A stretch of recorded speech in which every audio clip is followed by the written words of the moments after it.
welcome everybody to this episode of the intersection of gender and mobility, focusing on socioeconomic status from the Indian perspective.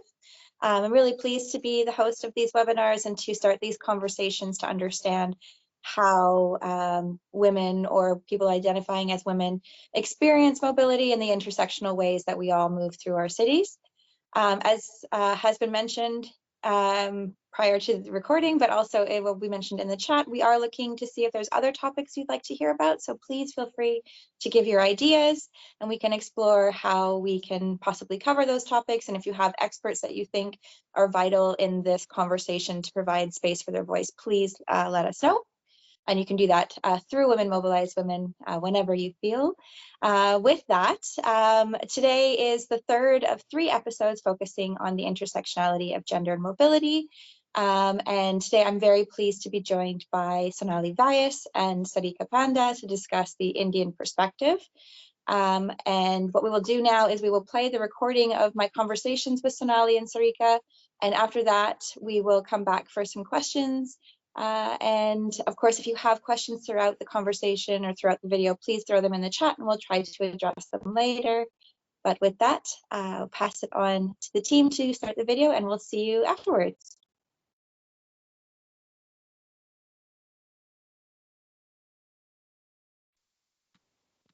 Welcome, everybody.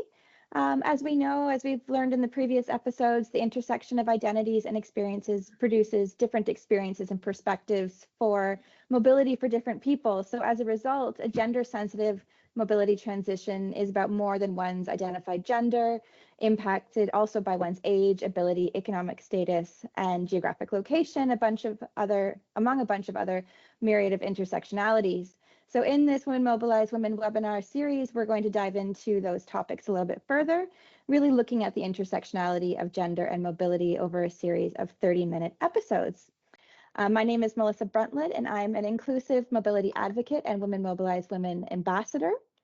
And in this episode, we'll discuss gender, mobility, and the socioeconomic status of individuals with a perspective from India.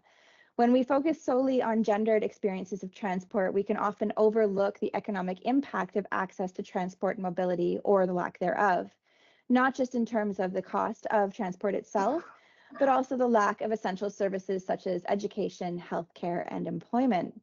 And it's only by understanding this intersection of experiences that we can start to identify solutions.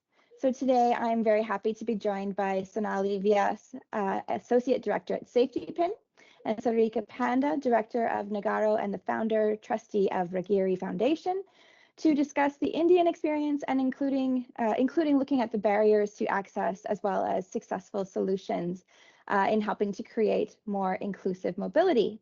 If you'd like to read more about Sonali and Sarika, you can see their bios in the episode description. But first off, Sonali and Sarika, welcome and thank you for joining me. Thank you, Melissa. Thank you, Melissa. Happy to be here.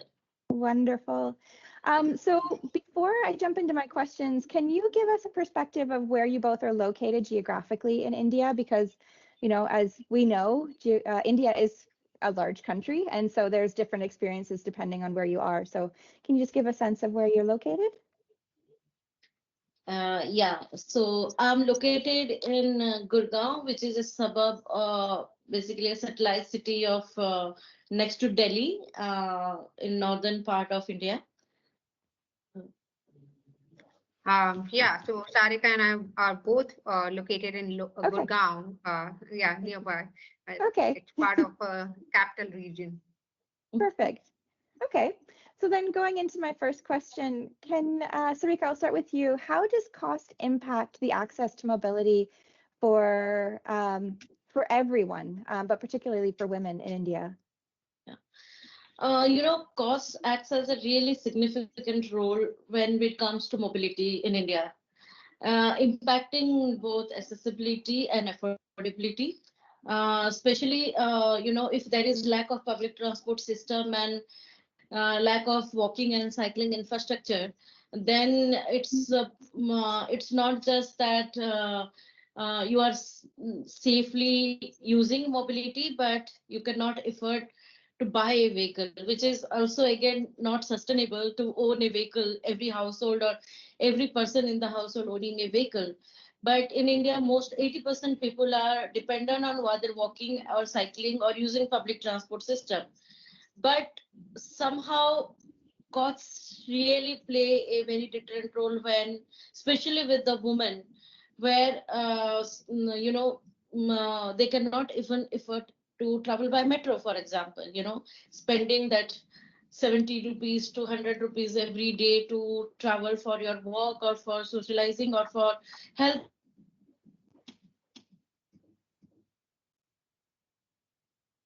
And especially city like Gurgaon, where we don't have much public transport system, then people are dependent on informal public transport, the paratransit, auto rickshaws, e-rickshaws, where again you end up paying a bigger amount. So that actually,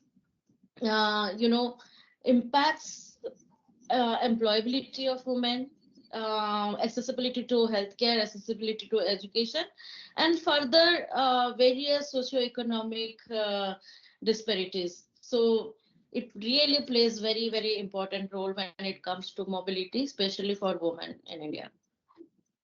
And Sonali, adding to that, I know with Safety Pin, you look also at the experience of not just women, but everyone in the city. Does cost come into some of the research that you all are doing in terms of that impact? Yes, definitely. So, like Sarika said, affordability is the biggest challenge because it adds significant amount of cost, which is a significant amount of cost in terms of household expenditure. And since in India, many women, like for a household, if a household has one vehicle, it is mostly used by men. So women are often, are forced to, or let's say they have a limited option, and they are dependent on public transport. And if the public transport is inaccessible and expensive, then that cost is very high. Giving an example from a recent study that was done in Bangalore. So recently, Karnataka government, it's a South Indian state in India, where Karnataka government have made buses free for women all throughout the state. And in Bangalore, a study found that when they did it, not only ridership went up in terms for women, but also women were able to save up to $16 in terms of their household expenditure. So that really plays a big role. And it's obviously the cost is a barrier to accessing transport and mobility. But I think what we don't talk about a lot is the knock-on effects when people don't have access or when cost is a barrier. Sonali, can you talk a bit about what some of those knock-on effects are for women and for their households when they can't access mobility and transport in the same way? Yes. So just, one of the major thing is access to education and employment opportunities. Because in many studies like SafetyPin has done many studies where we have found that women are letting go of higher job opportunities, like a job that pays well, but it is located very far from their house, or even they are letting go of their, even in terms of growth opportunities. Suppose that public transport is not available from their house to a school or a college, then they let go of that opportunity. So it plays a really big role in terms of their personal growth as well as professional growth. And it and the number is pretty high. It's in a recent study by ORF, the number was 52% women reported that they have let go of such opportunities, and it's a high cost because mobility is the first medium for a woman to enjoy a city or actually exercise a right to the city. Yeah. Sonali, Sarika, can you add to that a little? Yeah, so just adding to what Sonali said, finally, women ending up taking up lower paying jobs, and then they compromise with their careers, and then it has a chain of negative impacts also, not just that you have a lower paid job, but it also your right, the equal right at your home, at workplace, and multiple negative impacts that and they face due to this compromise, but because of lack of mobility.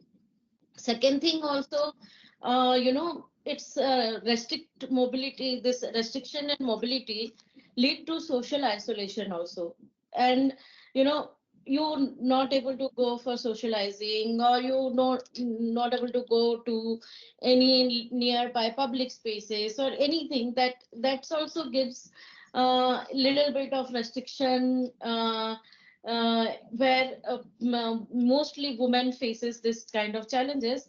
And another thing is, like, no, because of this lack of public transport, and as we know that walking, cycling is not safe in our country, plus weather condition, plus multiple other factors, security, the street harassment or anything, that also leads to drop out from your education, especially the girls who drop out from schools and colleges because of this, which again lead to a lot of other negative impact, like mental health issues or community engagement, or that equality or inclusivity that you should be feeling in your city or at your home especially. So, and it leads to vulnerability, or Yeah. multiple kind of harassment and violence from your home to in the society. So it's a bit frustrating that how mobility lead to so many other negative impacts, and it's a very, very essential services a city should give, but we are really lacking behind on providing accessible, affordable, safe public transport or walking, cycling infrastructure for everyone, especially for women and children. Yeah, I you just want both. to add. Okay, go ahead. I, Go ahead. yeah, I just wanted to add one more knock-on effect in a study done by Just Job Network in Karnataka. They found that when they made public transport free for women, women were using, women were going to hospitals, accessing healthcare facilities also. And when they were asked that why were you not going to these hospitals before, they said that it is expensive. It was expensive for them to travel before, but now that they have a little bit of money, and now that transport is free, they were accessing it. So it is playing a role in maternal health also, and it was a fantastic thing that actually came out from a policy. Yeah.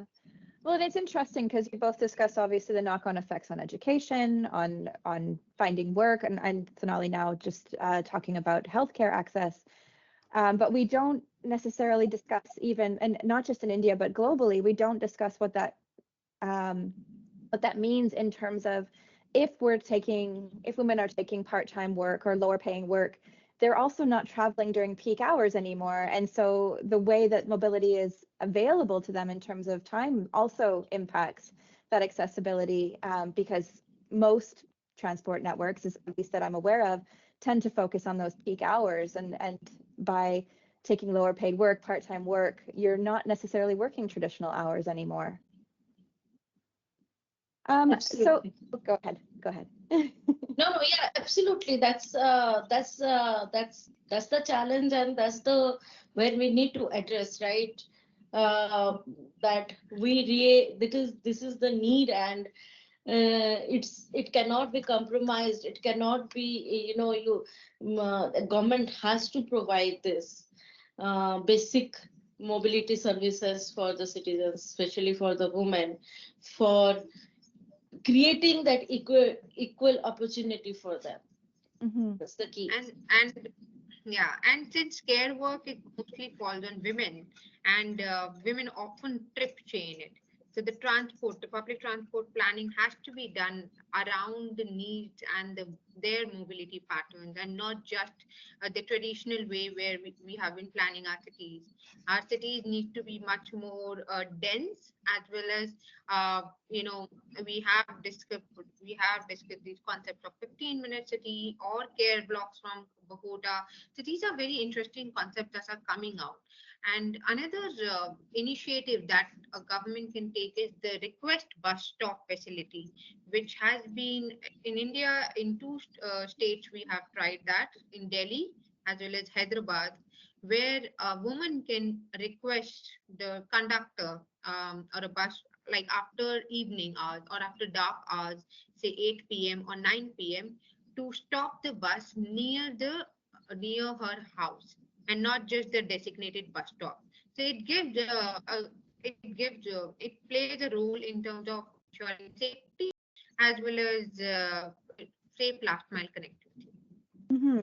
Yeah, no, I mean, I think it's a great feature. And I know in places where I've lived where that's been an option when I was younger, it's certainly something to consider as beyond, you're already paying this price to take this transport, you have access to this mobility system, but it doesn't always get you where you need to go. And so having those systems in place that get you a little bit closer to home creates more of an incentive for the transport, even with the cost. So from both of you, what are some solutions beyond, this is actually a great solution that we've just discussed, but some other solutions that have been employed to help address those barriers? So we've talked about the free buses and we've talked about specialized drop-off, but have there been other things, whether that's provincially, city focused, or at the national level, that have been successful in addressing some of those barriers for women, be it just individual trips for education, employment, or otherwise, or trips with families that have made it a little bit, taken that economic burden off of families a little bit more? Yeah. So can I go ahead? Yeah, go ahead. Yeah. Yeah, so we have given example from Rajasthan or Bangalore. So in Delhi, the pink metro, or especially the free for metro service for free for women, has really boosted the women ridership and the job opportunity for women. Also, Delhi government has provided free bus service also, where the rider seats have grown up to 50 to 60% more. More women started using the bus system for their various trips for healthcare, education, or for employability. So it has proven that if you are providing subsidized or free public transport system, we should be by all the government across the world, because that's the basic services where that taxpayer money should be used, giving accessible, affordable, safe public transport system. Also adding to it how a safe infrastructure like safe footpath and cycle track also actually increase women employability, how they get accessible to at least traveling to nearby places where they can walk and cycle safely.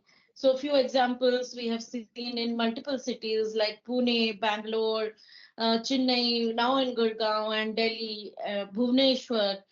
So many women using these trips now for their work, not just going to work, but for example, I'm giving an example, the street vendors, as women as street vendors has been increased because of this. A lot of women are into entrepreneurship now, the informal sector entrepreneurship, which basically this kind of street helps them, giving this kind of opportunity, and I can give you like Bhubaneswar has provided so much of this.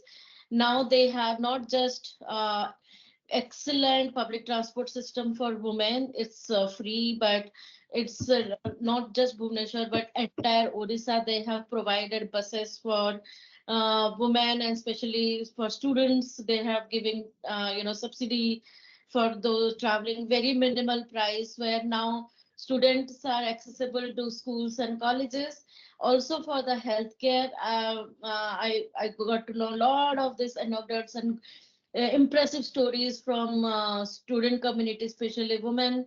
Also, they are providing women drivers now. Even the electric buses they are providing, 50% of them are women drivers. So it is giving them opportunity. More public transport means more opportunity for women to be in that sector as a providers also, as a service providers also. So I think lot of initiatives has been taken. We now need to see that how we can scale it up in that particular state and city, also across the country. How we can adopt some of these best practices. Second thing, the app, Septipin app how it has provided women to access to multiple things through this app, and they know that where they feel safe or not, and accordingly they can plan their trip. All this methods, policy changes, infrastructure improvement, including buses, auto rickshaw, ride shares, all this gives that addresses the comfort and safety concerns which women and public in general face when they use mobility, and especially the micro mobility initiatives that promoting cycling and walking is the great thing that we should scale it up as soon as possible in entire country. Even the smart city mission in our country, is addressing and closely looking into all these matters, where the entire focus is on safe mobility to women and children and disabled people. The entire focus is on that, and we have got some very good results so far, but of course long way to go, and Yeah. lot of improvement needed, lot of people needed to work on each city, because the scale of India, and it's not just few organizations. We need hundreds of organizations like us who can work closely and help government closely for achieving these targets. Yeah, so actually, to add to what all the great initiatives that Sarika has been talking about, I think I can talk about few government programs that have been very instrumental in India. So Bihar and Odisha, these are two east states two states in eastern part of India, where they have provided cycles to girl students so that they don't drop out in the secondary schools. And this scheme has been going on for if you for meritorious students, and it has boosted the girls access to education, so that has been really good, and it's been going on from some years.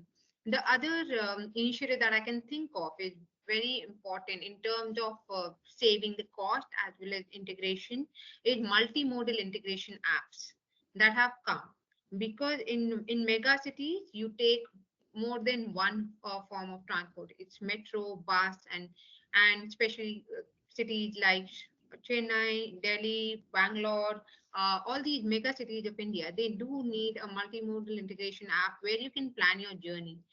And it is so that the whole journey is seamless and you don't feel the burden of planning it, burden of the cost. And in some ways, you can have one card which can run, and Indian government is working on that one mobility card, one India, one mobility card, which is going to be a great. And given that it's a technology, it's a digital age, and technology is going to be the game changer. So I think those are the good initiatives. And last but not the least, what Sarika is talking about, safe and inclusive streets. Raahgiri Foundation has been really working so hard in Gurugram, and they have made a great change where we are now seeing a movement. We are now talking about making pavements, because more than 50% of women in India, they either walk or cycle. So we have to provide infrastructure for them and afford it. And each one of us walks. We may have our personal vehicles, but everyone is a pedestrian. So from that angle, we have to. And now that Indian government is focusing on streets for people, we are seeing that change in many Indian cities. So that gives me a lot of hope. Yeah, so I think these are a couple of initiatives that I can think of. Yeah, I think I mean, you've both given some excellent examples, but it just, I think, comes back to these core ideas of the access to transport from an economic perspective is not just about getting on a metro or a bus or informal transport or paratransport, but it's also that access to cycling.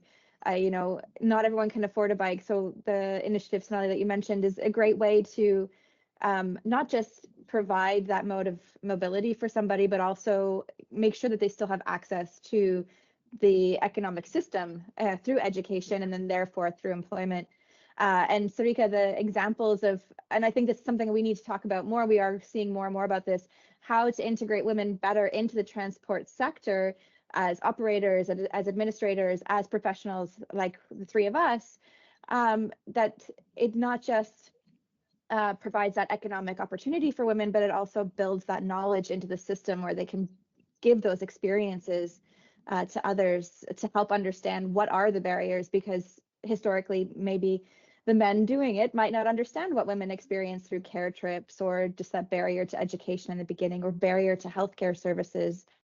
But yeah, no, I think it's very interesting to hear about the experiences from you both and from India, because I think we forget sometimes in the transport sector how complicated and complex, not complicated, but really complex the systems are, especially in mega cities in India. But there are some great solutions that can be translated to other parts of the world as well. So thank you both for sharing. Are there any last thoughts that you'd like to provide to our audience, just to think about, you know, what gender and mobility looks like in India or in your experiences internationally? Yeah, so the inspiration is the city you are sitting right now. We take inspiration from the city and from you, and we try to do something like that. But as I said, long way to go, but we really need to work aggressively. I am using this word aggressively because we have less time, and the situation is getting worse. We can see that cities are getting more polluted, more traffic deaths we can see in our cities. So I think next 5 years is very, very critical for India and almost all cities in India to focus on improving public transport systems, especially buses, and walking and cycling, robust walking and cycling infrastructure. Entire city should have a network of cycling and walking infrastructure, so that we can create more livable, affordable, equitable, accessible cities. And that is the only way we can sustain, and we can be moved towards a developed country. Without this, we will not able to achieve what we are thinking of achieving in terms of social growth or economic growth of our country. First thing to address basic mobility services to the citizens of the country. So in India, in the transport sector, when we talk about, women are mostly absent. We don't see women. That's why we don't plan for women. That's a very general perspective that everybody comes and say it.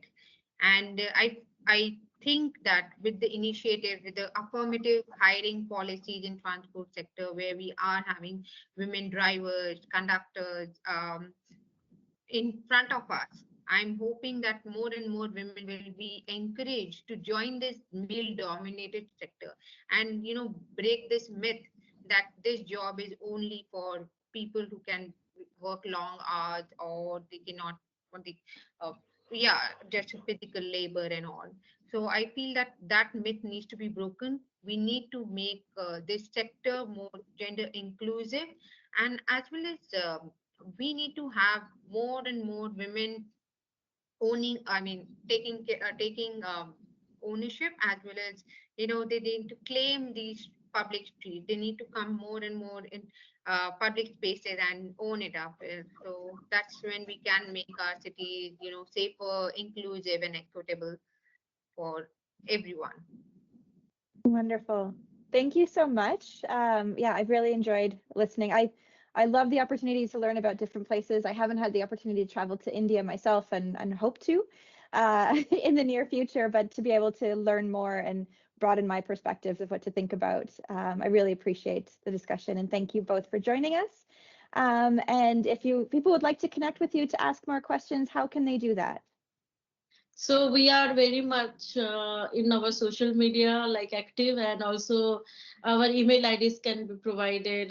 So we can connect through LinkedIn or Twitter, and through emails also, to share and learn from each other.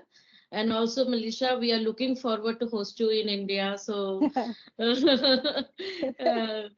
So hopefully we will be revisiting soon and see you soon in India. Yes, yes. I think yeah, definitely. People who would like to know more about safety pin, they can check our website and or my LinkedIn, my email ID. We can provide it in the chat box.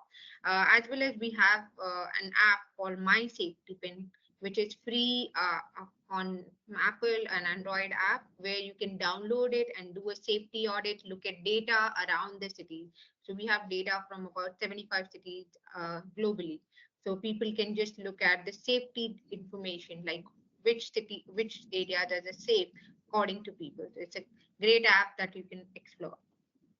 Wonderful. Thank you both. Thank you for everyone who joined us, and we will see you again next time. Thank you so much.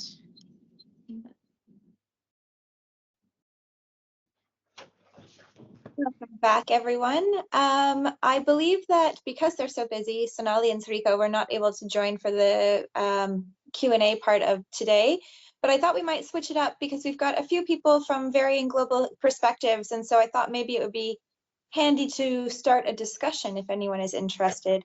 So if anyone has a question they'd really like to ask about mobility and transport, there was a comment, or sorry, mobility and gender.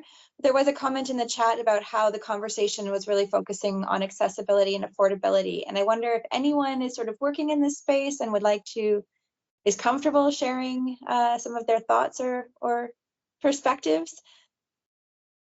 Just raise your hand or turn your mic on, go for it.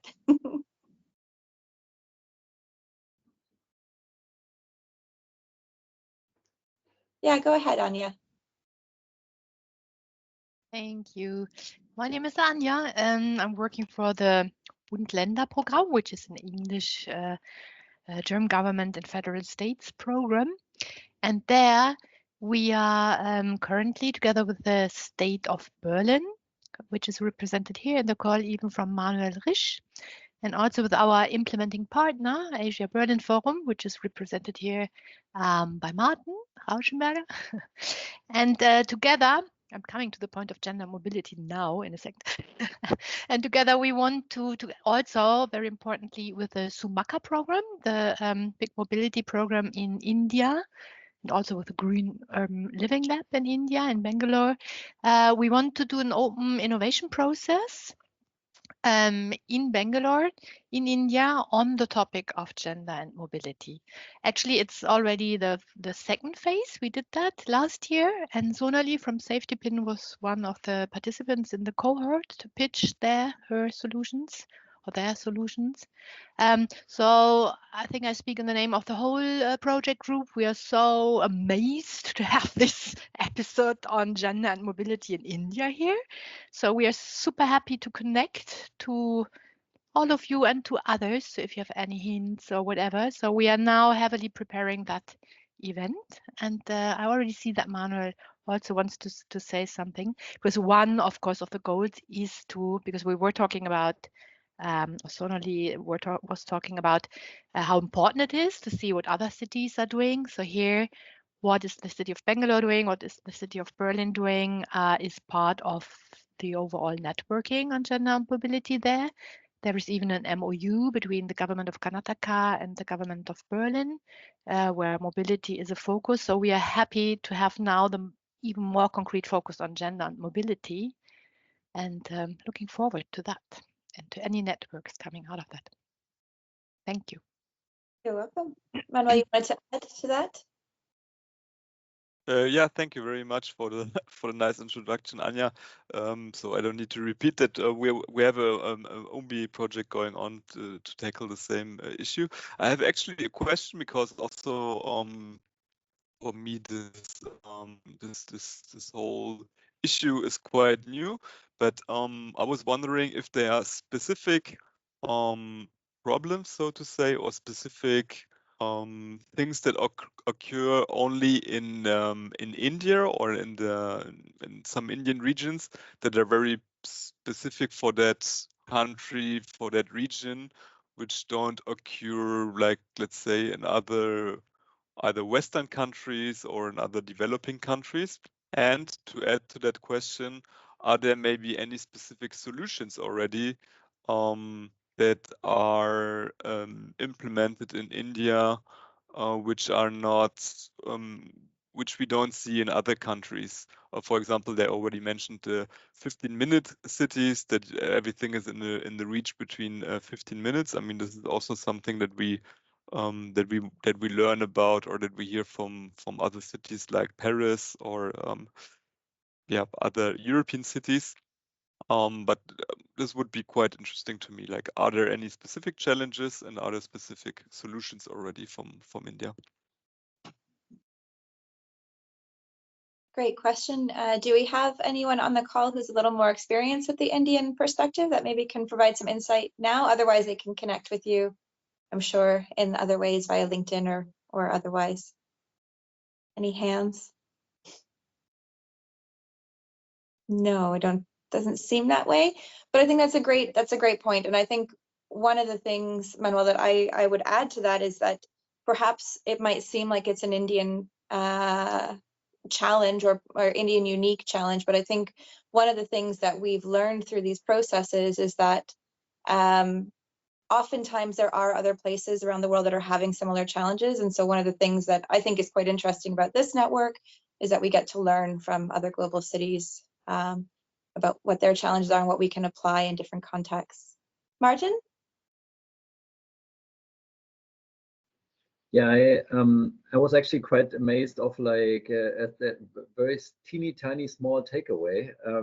There was a mention, I think Sonali, she mentioned the fact that they have established a rule somewhere that after 9 o'clock or after 8 o'clock, the buses can just stop anywhere instead of just stopping at the bus stop.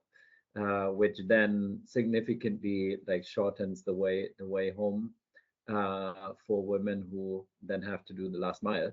I think this is a really beautiful example because it shows like it's a super easy low-hanging fruit, right? There's no additional money to be paid for this little exchange to be, or this little change to be made, but it's but it really makes a big impact, I believe, because I mean, especially from safety point of view, like bus stops are actually like hotspots for issues, right? So I think, and I really like, I'm very interested in these kind of like low-hanging fruits and let's say easy to establish findings.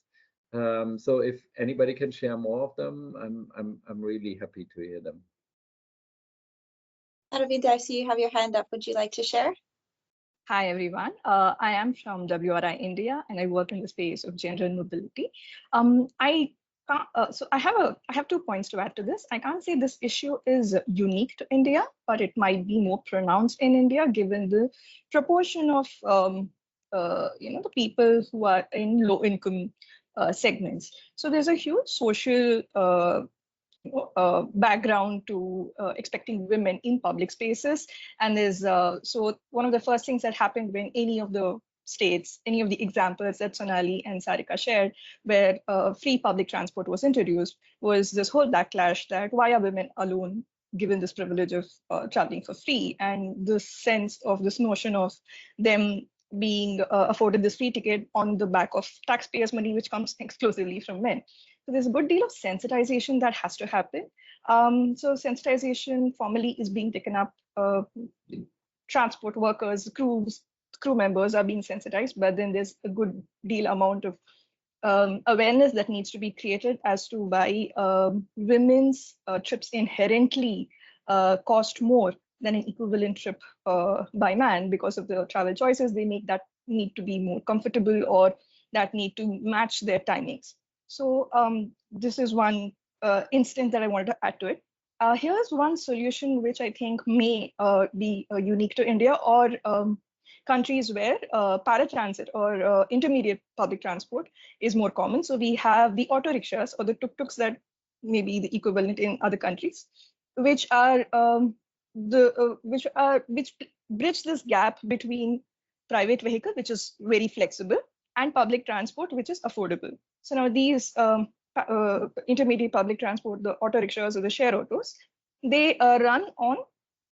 they make these shorter trips, which is perfect for trip chaining or multiple stops. They are in some of the versions or variants, which is like the e-rickshaws, are quite affordable. They can be compared to, the fare of the public transport. So focusing and strengthening this as a last mile or first mile connectivity to a lot of the major public transport networks will bridge one of the bigger gaps. And also we're starting to see more women becoming part of that workforce, where they're entering as drivers, and with vehicles transitioning to electric vehicles, it's becoming easier for them to get trained and start using it. So that's one area of mobility that we're starting to see more women, and we should definitely focus a little more to make it grow.